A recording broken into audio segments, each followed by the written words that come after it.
Admiral James Stavridis now. He's a former NATO Supreme Allied Commander, now NBC News' chief international analyst. Admiral, welcome. Some military experts have said that the war in Ukraine could last years, but a former senior member of the British Armed Forces said this today on Sky News. Take a listen. I always thought it would go into next year.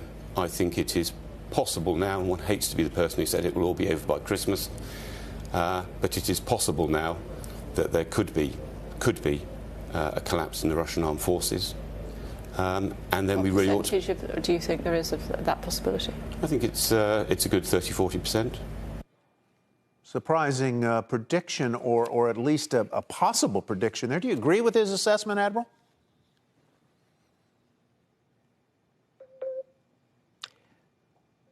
I would love to believe that, but I have my doubts. Why? I think that more likely this is going to continue on for a period of time until perhaps next spring, when I think there's a realistic chance of both sides being truly exhausted. Russia running out of troops, running out of the ability to put equipment at the front. On the Ukrainian side, there are questions about the patience of the West. I think that could draw the sides together in order to have a negotiation. Christmas seems awfully early to me. Ukrainian officials have been pressing Germany, Admiral, for more tanks and military weapons. But so far, Germany seems to be balking, causing frustration in Kyiv. A top advisor for President Zelensky told the Washington Post that, quote, Germany needs to understand that the timeline for the end of the war is dependent on its position. So what is stopping Germany from helping Ukraine? And could they really help end the war? History is slowing them down in this moment. Let's face it, Germany has a complicated history itself in Europe, and the population there coming out of World War II decided not to get involved in other conflicts. Let's give credit to Germany at this point. They have stepped up. They are providing weapons. It's a matter of degree.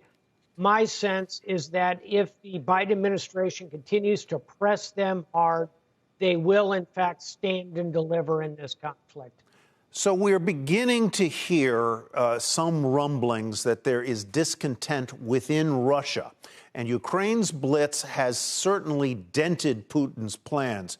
Do you think any of this could prompt Putin to escalate, potentially with tactical nuclear weapons? I think tactical nuclear weapons are very unlikely.